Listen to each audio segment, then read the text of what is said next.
አሎ ደህና ነህ? እንዴት ነህ? አለን። በሬ አራጁ ነህ? እንዴት ነህ? አለን። እንደው ባለፈ ጥሩ በሬ እኛ ግቢ አርደህልን ላመሰግንህ ነው። እንደው ሳላመሰግንህ ብዬ እስከዛሬ አሪፍ ነው። እኔም አመሰግናለሁ።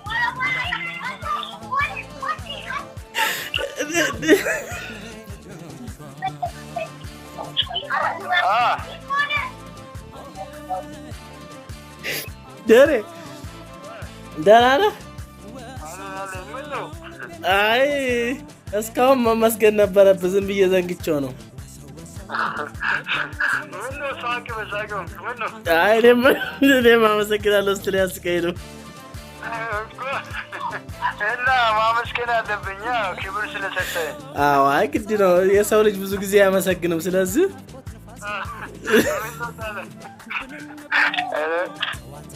ላመሰግን ነው ዛሬ ደወልኩት። ሌላ ቀንም እንደዚሁ እየመጣ እንትን ትልናለህ። ግን የብዙ ኧረ ብዙ ቦታ እኛ ጋር ነው የምትሰራው። ብዙ ወሬ የብዙ ወሬ ነፍስ አጥፍተሃል። መጠየቅህም አይቀርም። እሱማ ሰማይ ቤት ነው እሱ እንጂ አይደለም። መሬት ብለህ ትጠየቃለህ።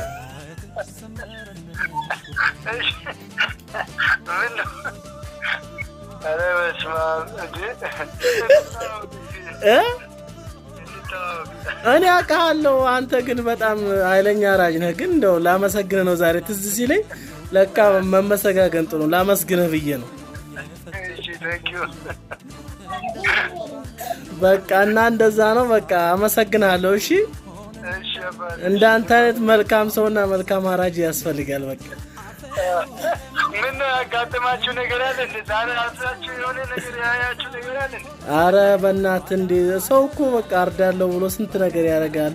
ስጋ ይሰርቃል፣ ጸባይ የለውም። አንተ በቃ መልካም ሰው ነህ። መልካም ሰው ስለሆንክ እንደው ላመስግንህ ብዬ ነው የደወልኩልህ። እሺ አመሰግናለሁ። እሺ አባቴ። እሺ ታንክ ዩ። ዋው ደውልልሃለሁ። እሺ እሺ አባቴ። እሺ